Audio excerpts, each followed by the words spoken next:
Hi, hello, and welcome to a new episode of Release. I'm your host, Adriana, and I'm so honored and grateful that you've taken the time to listen to what I have to say. Guys, it's season 3. Thank you so much for being here. If this is your first time hearing my voice, hi. I'm so glad you're here. If you're coming back, hi. I'm also really glad you're here.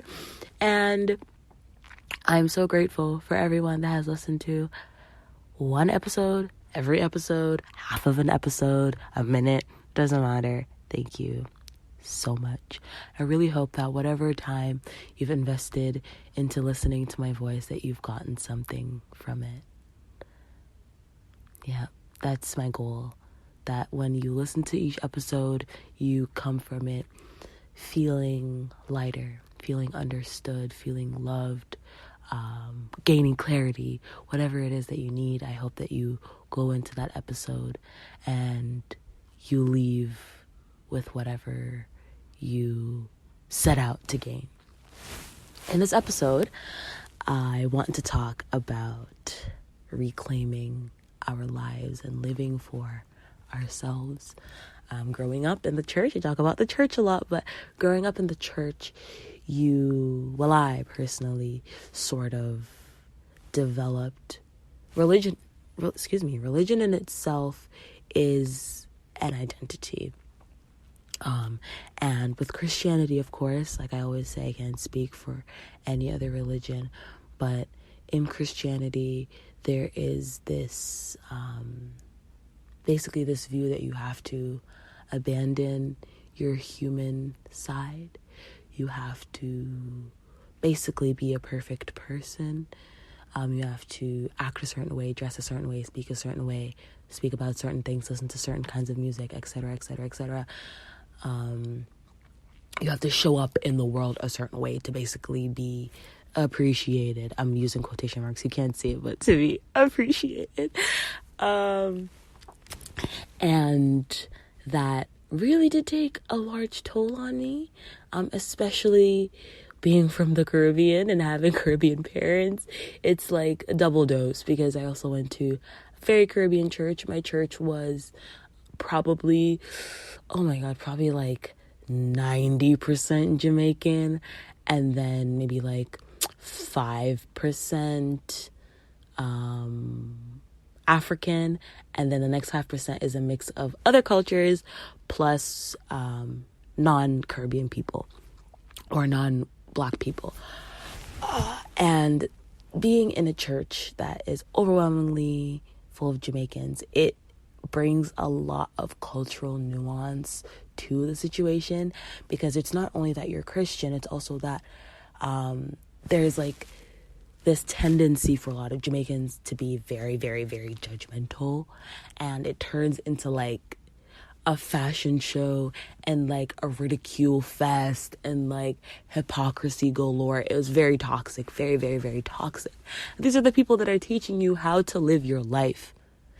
These are the people telling you, oh, yeah, they dress up every Sunday in their big hat and their expensive skirt and their high heels, and they clickety-clack, clack, clack, clack all the way to the front of the church and sit down so everyone can see them. They open the Bible, they get in tongues the loudest, they sing the loudest, they got to make sure that they're making a show when they're giving the offering, because it's all a fucking show. Because you talk to them on Tuesday, this person's smoking cigarettes, and you're ridiculing the 17-year-old girl for wearing short sleeves in church. And you're talking about people that are younger than you, 20-year-olds, in your old age, when you should be finding something to do. You already dedicated your life to the Lord. Dig deeper, girl. Like, you don't need to be going around talking, oh, this person is in a relationship, but like they're sitting too close. So like, you know that they're not just being holy. Like, shut the fuck up. That stuff really aggravated me. And I don't even want to talk about the homophobia. That is like a thorn in the side of the church. And that goes way back to slavery. And I'm not going to go into that, but it's just really wild to see these people telling you how to live your life when they're fucking posers. They're fucking posers. And it just like, it makes my blood boil, because for so many years, I wasn't in tune with myself. I was wearing a mask. I was trying to be this version of this person, and I was so scared to be myself, because since I was 16, I really wanted to get my nose pierced. And my two closest friends, they got their noses pierced.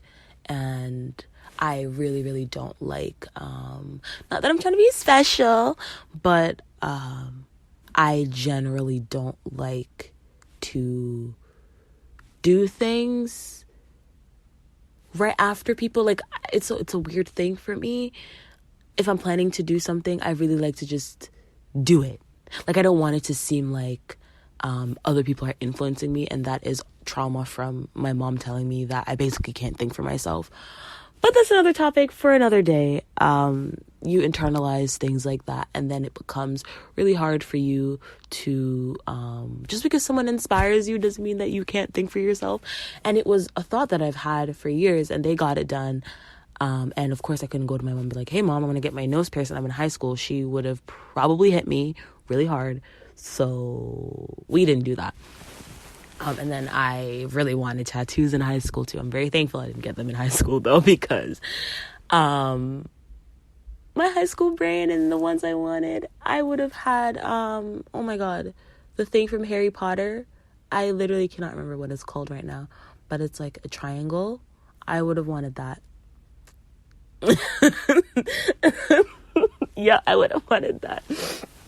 But anyway, I was letting church, my parents, everything dictate how I would go about my life. And of course, I always talk about COVID hitting. And even though COVID was very rough and continues to be very hard, and for a lot of people, I know that it's a lot worse. People have been struggling with homelessness, joblessness, just insecurity in general, not knowing where their next meal is coming from, kids having to go to school and not having laptops and having to go to cafes. There's so much that I have to be grateful for always.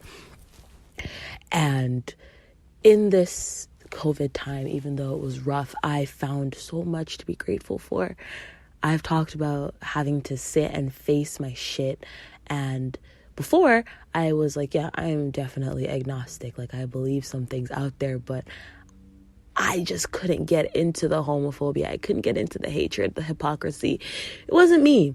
I thought that church should be a safe space. And then when I saw people that I was supposed to respect tell, because it's supposed to be come as you are, because I don't think God is in wherever God is looking down at me like, oh girl, you wore a mini skirt to church, I'm not gonna bless you. That's bullshit. I call bullshit at the highest regard. It's like they're repressing their humanity to basically be perceived as something else, but that repression is showing up heavy in other places. It's like you repress something so much, it's like a dam, and as soon as there's like a little opening, it just bursts out. And I remember one time, it was my friend's birthday. If she's listening, she'll know to her, hey girl, it's her friend's birthday. It was her birthday. And I remember she was so happy. It was a Sunday. She came to church and we were there. And I think she wore a romper, and she's a little thick, she was blessed with little chunks in all the right places. Love that for her. But it was like a romper situation. I forget if it was shorts. I think it was pants and short sleeves. And I remember someone that I was supposed to respect. She was like 70, like she's old. And she basically was like, oh, you can't just be wearing that in church. You have to cover up your shoulders, blah, blah, blah, blah, blah. And obviously that made her feel really sad. And I'm pretty sure she cried about it. But the thing is, like, fuck, fam. Like, someone's coming to church. Maybe just look at her and be like, I love your outfit. because the men in the church shouldn't be looking at her in any way sexual, because they should be looking at the Lord. They should be paying attention to Jesus. Amen. I don't know why the fuck they'd be looking at an underage girl, but regardless, like I said before, they spend so much time, waste so much time ridiculing people and trying to act holier than fucking thou. When I was in Jamaica, recently, my mom was talking to this woman that used to go to our old church, and my mom told her to just talk to me. Just talk the words. I was in the bed with my mom, and she was so tired. It had been a very long day. That vacation was not very vacation-y. If you've ever gone to, well, maybe it's different for some people. With my mom, it's very go, go, go, go, go, go, go. So I literally didn't sleep. Like, I didn't sleep in at all on vacation. It was like I'm up by 7 a.m. or even earlier every single day. So we were exhausted. So she was half asleep, and she just told the lady to talk to me because she was passing out. So I'm in the bed with my mom. So I hear her say just the words, talk to her. I get the phone. I'm like, oh, hi. Because the lady she's talking to, she's sweet.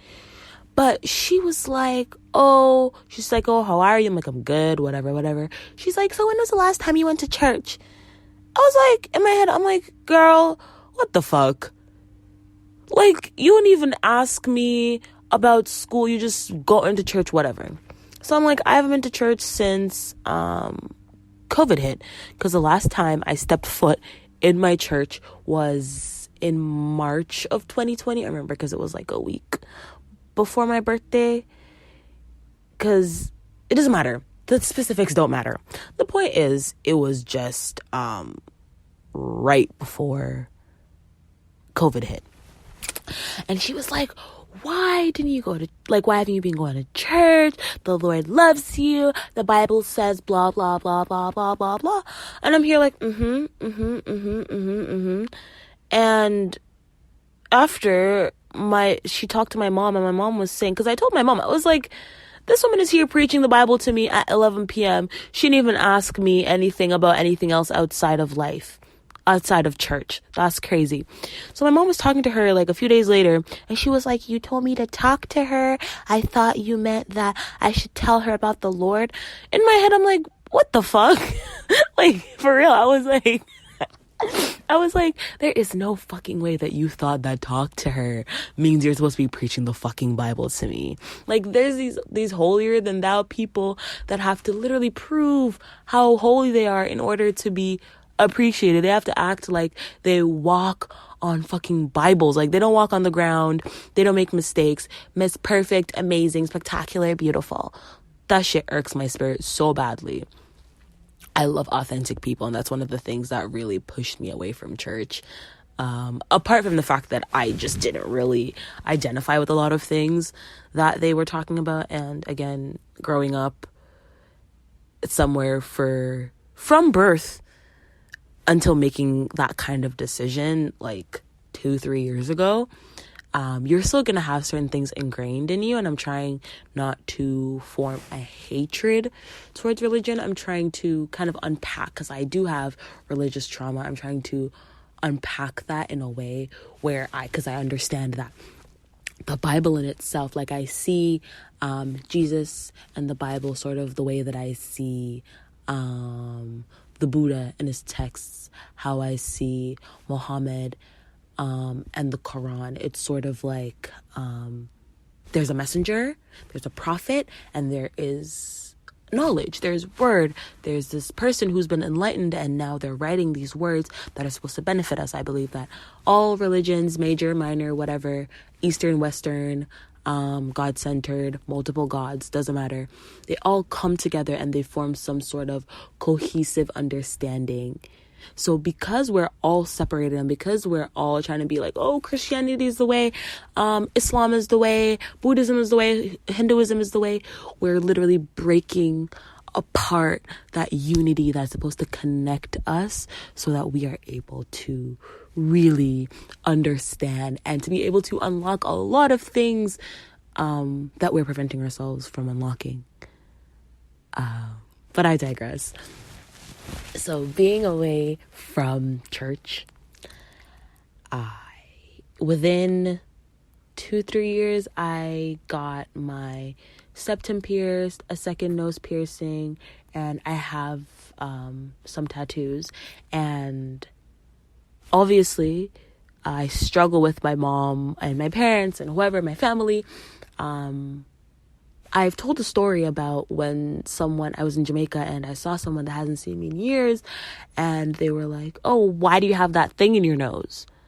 And it was very shocking to me because I'm like, you haven't even asked me how I'm doing and you're judging me. You haven't even asked me if I'm okay. Those are the first fucking words that you say. And of course, we went to the beach, we went to the river, so my skin is going to be out and some of my tattoos are going to be showing. And it's a situation, why did you get those? What do those mean? Why did you do that? And then my mom being like, you're going to go to hell. Why did you do that? Whatever. It's just the same kind of narrative over and over of people fucking judging you and judging your choices. But honestly, I don't believe in, I've always wanted to get tattoos. I've always wanted to have a nose piercing, like I've said. And I don't think that those are human desires. Those are human desires. If you believe in heaven and hell, I don't think there's piercers and tattoo artists up in heaven. So this is my only chance in this life, regardless of if you believe in reincarnation or not, in this body, in this existence, that I'm gonna do it. I'm gonna fucking do it. But the thing that you need to remember is a lot of people sort of go, they rebel and they go in the complete opposite. So, my mom doesn't want me to get a tattoo. I'm going to go get a tattoo. My mom doesn't want me to get a piercing. I'm going to go get that piercing. And I'm going to show her that she's not the boss of me. That is going to form regret. For me, it was a choice that I had to make regardless of how my parents viewed me, because my mom spends so much time calling me a cow because of my septum, and she spends so much time trying to convince me to take them out to make her comfortable. Or my parents make it very clear when they're around, like if we're FaceTiming anyone, like family or whatever, they preface me being there, make it very clear as to that they don't support it, and they tell me to take it out. They always tell me to take it out. I've had my septum for over 2 years, and it's a situation where I'm still getting told, take it out. And my parents don't understand, and I don't think that they will ever understand, but it is my life and it is my body, and I believe that if I'm doing something that does not cause me harm, of course, tattoos and piercings are harm, because you're piercing a hole in your body and you're putting a needle, whatever. But I just mean my life is not in danger. As long as my life is not in danger, I don't think that anybody else has a say. I just believe people make their choices, and nobody's choices are better than anybody else's choices. Your choices are based on your life. Your choices are based on your past experiences, and your desires. And some of these desires we just can't fight. Some of these desires are things that we just really, really want. Like a lot of people, their parents will be like, oh, you should be a doctor, you should be a this, you should be a that. My dad really wanted to be a lawyer. His life took another career path. He has multiple careers, but that was what he really wanted to do. He loves to debate with me, and I am his child. So I will definitely debate with him right back. So before I started university, I remember him telling me, you should apply for law. And it was one of the first times that I said to my parents, I was like, I don't care how much lawyers make. If the job that I want is a job that makes $10, then I'm going to have to live on that $10 budget, because I cannot spend 50, 40, how many years in a job and I don't get any joy out of it. Your job is such a large part of your life, and I don't want to be unhappy for the rest of my life. I don't want to feel like I'm being drained for the rest of my life. I want to do something that renews me and something that fulfills me. And even now, I see older people, it's this pattern where they just find a job that either just makes them good money, or it's a job that they had from they were like in their 20s, and they just sort of stay with the job, and they're so unfulfilled and they're so miserable, and they walk around preaching the same bullshit about how joy doesn't matter. All that matters is, you gotta make money, so it doesn't really matter how you're making that money. And that is fucking bullshit, because those are the same people that will shit on sex workers using some different fucking logic when they were justifying their own stupid reasons for doing the shit that they're doing. I believe that, yeah, cool, money is money. You can do whatever job you want, but at least I would like you to be happy in your job. I believe that if it is possible, okay, less job and more career, because I struggle a lot with, because right now I do have a job, but I'm in school working towards my career, my life career. It's something that I really want to do. It's something, I am a psychology student, and it is something that I love. My passion is people. I really genuinely, when I was younger, I wanted to be a doctor, and that sort of changed because I call it, I want to be a doctor of the mind, which is funny, but I want to be able to help and connect and love people and I want to be a walking safe space. I want to put my art out to help people to cope with this world, because this world fucking sucks. Existence fucking sucks. And to have someone to say, hey, I know that your your minimum wage job really sucks right now, but we're going to work towards something else. This is not going to be your story forever. You just have to endure it. But as soon as that starts to impede upon your happiness or your morals, and you are in the financial place to leave, or the financial place to move on, please do, because that shit fucks up your mental health. I remember one of the jobs that I had, the first job that I had during COVID, because I had one right before COVID started, and then it turned into an online job, but it was like a call center. So it was basically us calling people and doing surveys, whatever. So you have a headset on when you're in the office. You have a headset on for like 5-6 hours straight. And it was a situation where you sit at your desk. Yeah, you take your break, whatever. But other than that, you sit at your desk, face forward, headset on, and you're just making calls over and over and over and over and over and over straight for 6 hours.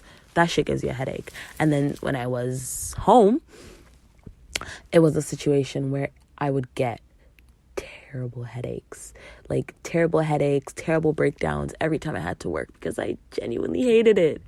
People are calling you this, people are calling you that, people are swearing at you, people are yelling, people are just disrespecting you because they think that you're like a scammer, which is fair. There are a lot of people that are scamming, but it's just very draining to do that every single fucking day. But anyway, after I quit that job, I got another job at a restaurant. And you know those places, if you know, you know, but there's like any place that says we're like a family here, run, pick up your shoes in your hand and run in the opposite direction, because they are on some bullshit. That was basically my interview. I went to my interview. I remember I was getting really, really into like really creative makeup looks, and I got makeup pigments, and I did this like beautiful makeup look. I did my hair. I was giving. I was definitely giving. That's irrelevant, but I just wanted you guys to know. But I had my interview, and then he was like, okay, you can start next Monday. And I was like, okay, cool, whatever. This place was also really far from my house, and I was taking the bus, so it was like 2 buses, so I had to wake up early and whatever, and to fucking walk from the bus stop to the place, because there was no bus stop close to it, I had to walk alongside a highway, and that's not safe, but whatever. And I worked at that place for almost a year, mostly just because, you know, it was a job and whatever. And near to that year mark, so normally I wouldn't work on Fridays because I used to have therapy on Fridays, so I used to book Fridays off. And on one day when I didn't have my appointment, some girl asked me to switch shifts with her. I was like, okay, cool, whatever. I remember I went to a friend's house, and because they lived close to my work, I was like, okay, bet. I can just go here, we can chill for a little bit, and then, like, I brought my uniform and everything, so I'll just change there. The Uber was probably, like, 5 minutes, so I was like, I could probably just Uber to work. Cool. So the time is coming down. I think I started at 5 or something, and the time was coming closer and closer, and there was the work group chat, and one of the girls was like, can anybody come in and cover for me? And I messaged her outside of the group chat, and I was like, what's wrong? Like, are you okay? She's like, yeah, I'm throwing up and I don't feel well, and the manager won't let me leave. We'll call him Jim. Jim won't let me leave. And of course, I got very aggravated, and I was like, what do you mean you're throwing up and Jim won't let you leave? She's like, yeah, he said that I can't leave until somebody comes and covers my shift.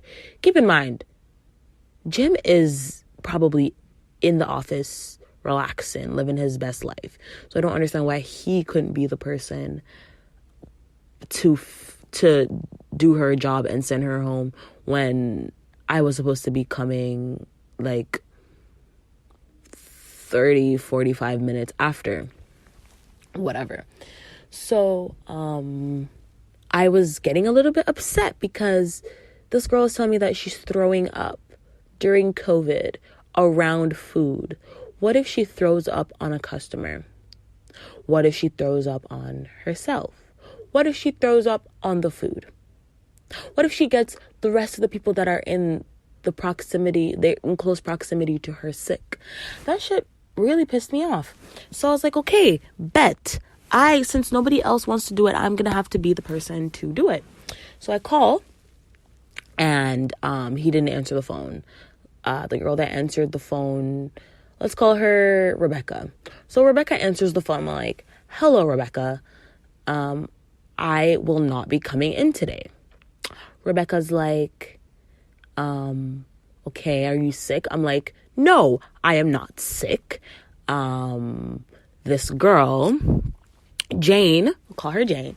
I really hope I can remember all these names for the story. But anyway, so Jane messaged the group, and I told her what happened. And I was like, I don't feel safe working in a place where you guys are neglecting the needs of your workers. I'm not coming in.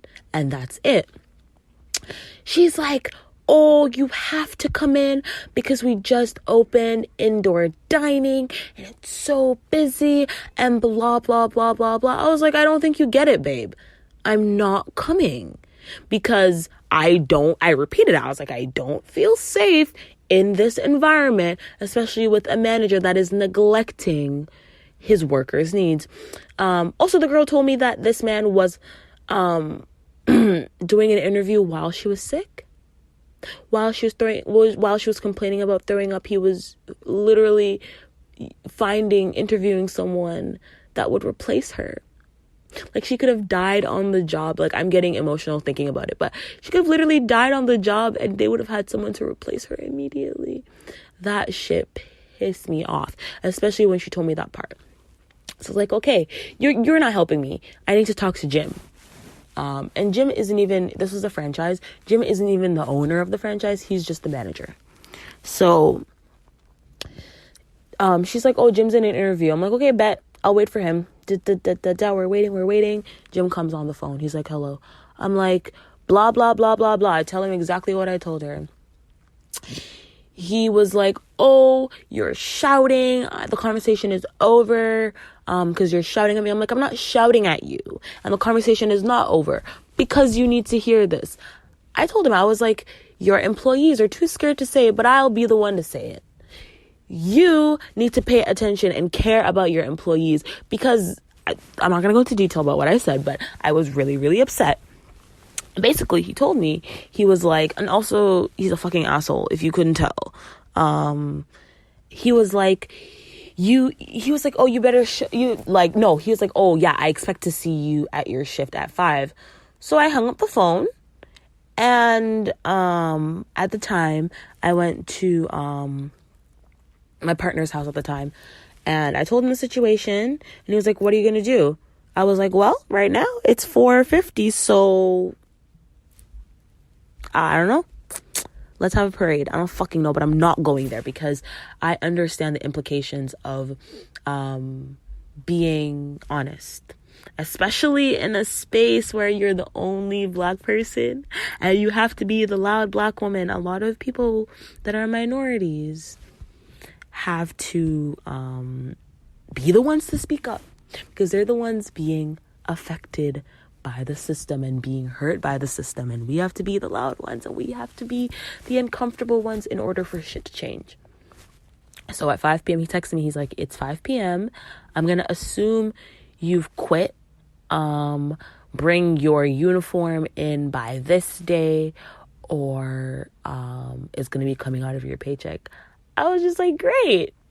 I'm so glad we came to an agreement. And at that time, I was at my wit's end with that place, honestly. But that's how I feel like I have to stand up for people. I don't know why, but I feel like if someone is being degraded or disrespected, and I can step in and say, hey, you didn't deserve that, then that's what I'm going to do. And of course, I couldn't really tell my parents the reason at first because I was mad. I was mad, of course, but I was a little bit scared of what they would say because I already know that it would be a situation where they would say, it's not your fight to fight. It's not your whatever. And that's exactly what my mom said. And then it's a thing where now it's like, oh, you're quitting all your jobs, you blah, blah, blah, you don't want to work, you're so lazy, you're so this, you're so that. And I would just smile and nod because it was my place. If I see my brother hurting, I see my sister crying, I see my fellow humans in pain, is it not my job to stand up and try to help them? They're suffering and I am there. Is it not my job to help them carry their burden? That's just how I view things, and my whole life I've sort of been that way, and I've sort of gotten myself into shit trying to protect other people, but I honestly wouldn't change that about myself for the world. I need to refine it and try not to give all of myself to people and try not to be so overly forgiving and giving, but it's just how I am, and I don't think that I will ever be able to undo that. But for me, that was a choice that I had to make, leaving or calling or whatever. I had to make a choice in that moment and say, I know that this could go any way. And I'm willing to take that risk because I believe that I need to stand up for this person in this moment. And I don't think that changed him. I think he continued to be a dick. I'm pretty sure he was pretty racist, but we'll leave it at that. There are people that are overly nice and overly I don't know, cordial to non-white people as a way to show up how not racist they are, but they're actually really racist, and it's just them trying to deflect that. So I believe that he was racist, but we'll let sleeping dogs lie. This is not a gym shit talking podcast. But anyway, yeah, back to our point. It is your life to live. It is they're your decisions to make, even if everybody else around you does not agree with said decisions. It is your decision to make. It is your life. And regardless of what other people think, as long as you are happy with it, as long as you are comfortable with it, nobody else should be able to shake that shit. I got locks earlier in the year. It's almost been a year actually, which is crazy, but before I got them, I was thinking about it, and I just was like, you talk yourself out of things you really want to do, because it is really a commitment. And growing up as a Black girl, especially with, like, my mom did my hair, and then when COVID started, I started doing my hair. So it's like I was able to do my hair. My mom could have done my hair. I could have found a hairstylist. Like, the hair that was readily available to me. And I kept pushing it off, until I was ready. And that's another thing. Sometimes we want to do things, but we're not ready for them yet. We aren't in the right mindset, we aren't in the right environment, whatever it is, and you may keep delaying things until suddenly you're like, I'm gonna fucking do it. I'm gonna do it regardless of what is happening around me, and that's when you know that you're ready. And for me, I struggled with this thought of getting locks for a while, and then one day I just decided I'm gonna do it. And I actually know, like, my loctician, she's been asking me, let me do your hair. And she does hair. Like, she does braids, etc., plus locks. And I messaged her and I was like, when are you free? I want to start my locks. And she was very, very excited for that. And when I started, and I just left my house, really, and came home with locks. And my mom was like, did you ask your dad? She really likes to do that. She likes to ask me if I've asked other people their permission to do things with my body. It's very But I was like, no, the fuck would I ask for? Like, it's my body, it's my hair, I'm paying for it. I don't see how that has anything to do with you. But then I had to make the decision. I realized, I was like, I wear so much hair that is not on my head, and not on my head, oh my god, so much hair that is not my own, and I want to appreciate my hair because I think my hair is beautiful, and I was being really drawn to that more natural lifestyle, and I wanted to be able to cultivate my hair, so I started, and I'm so happy. I'm so happy that I did, because I really want to do an episode on lessons that my lock journey has taught me so far, because commitment is a very big one. You have to be committed to your decisions. You have to know that this is what you want to do. And also you have to be willing to go on a journey. You have to be willing to understand that maybe it won't be as smooth as you want it to be. That's why I think it's called, in this case, it's called a lock journey or a healing journey or whatever journey. It's because you start, and the start is just a bullhorn, a whistle at the beginning. It's just the starting line. You still have so much to go until you get to the part that the space that you want to get to. Hope that makes sense. Because, like, right now, obviously hair has to grow, and I love the look of locks, short, long, medium, whatever, love them all.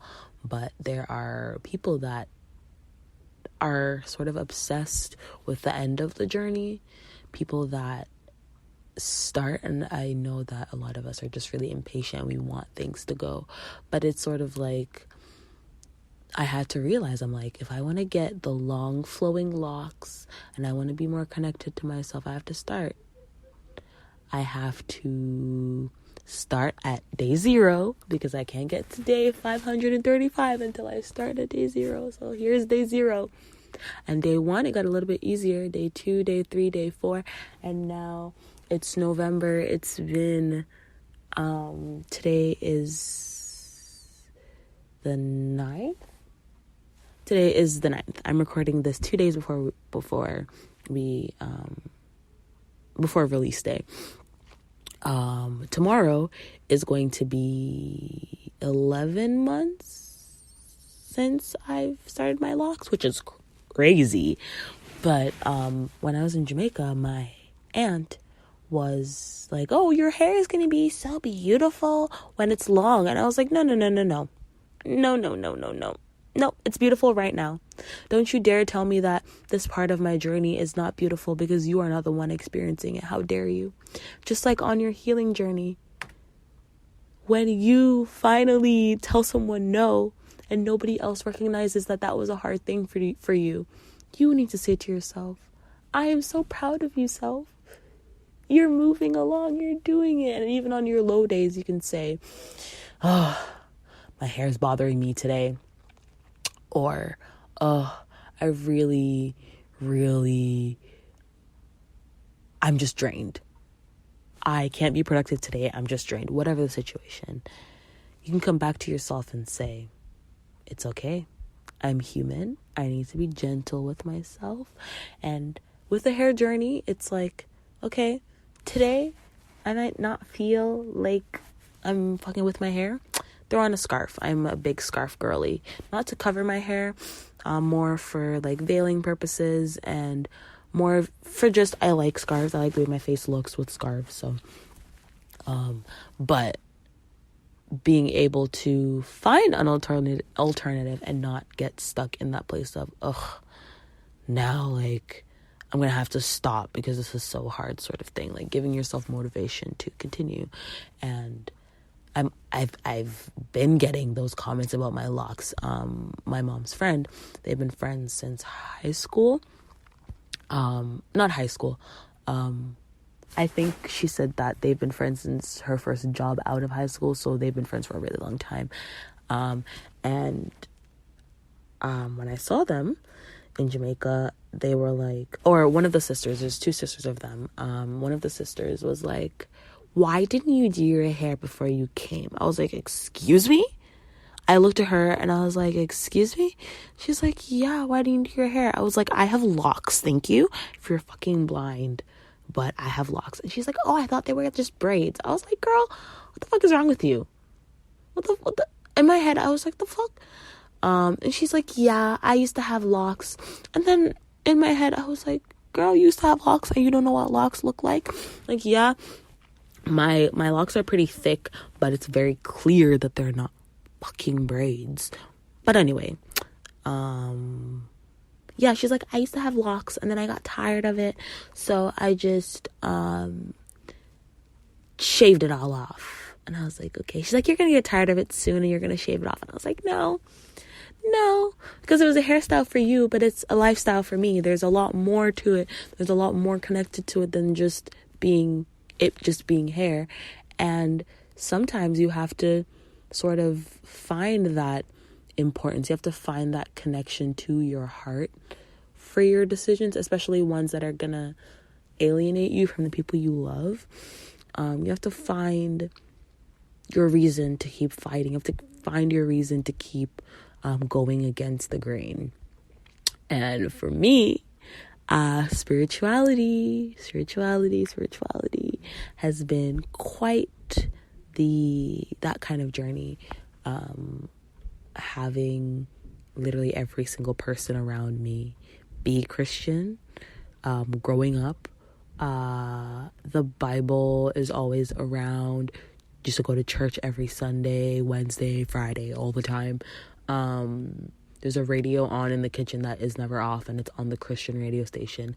My parents watch a certain pastor every single Sunday and watch pre-recorded sermons every single fucking day, and it's really loud all the time, so I always hear. So there's always things around me, and I have to just go into my little space and sort of do my own thing. And because that is what really, I don't think I really ever got what I've gotten out of. I'd say that my spiritual journey started maybe like 3-ish years ago. Maybe like 4 years ago, maybe 5. But it was something that was just like, it was just starting to develop. And then during COVID, it started to really more intensify. And then I went through like my dark nights of the soul and some ego dissolution, and it sort of started to click. But I get a lot out of it, emotionally, mentally. It has widened my horizons so much, and I'm so grateful to have found it, or it has found me. But I sort of have to keep quiet about how I feel, and I have to subtly sort of express myself, because it's going to get shot down by my parents every time I talk about the universe versus talking about Jesus or talking about God. It's going to get shut down. So I have to be very critical about my own beliefs and understand that it's their whole lives. I got out early. Like, they've been in this shit for double my age, double the time that I was there. So maybe even more than that. But you just have to remember that it's your life and they're your choices. And as long as you're happy and you're content and you feel fulfilled within your choices, then nobody should be able to change your mind. Nobody should be able to talk shit about you, because you are it. It is your life. You only have so many years on earth, and having other people dictate what you should do is going to leave you feeling very, very sad.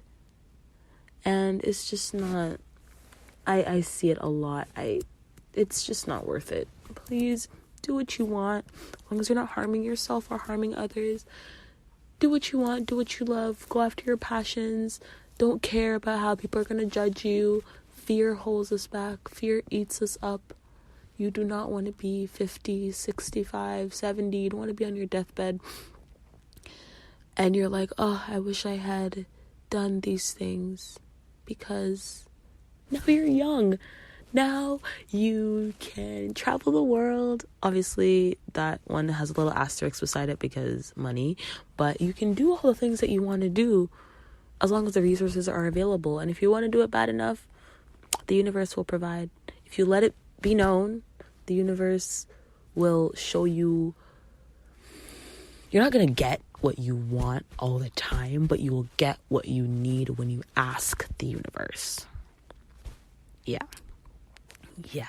And I also wanted to end this episode with a card pull. I did a shuffle before a tarot card pull before I started, and the star came out, and the star is a card of wishing. I just wanted to say, I guess this is my encouragement for the end of the episode. Keep paying attention to your dreams.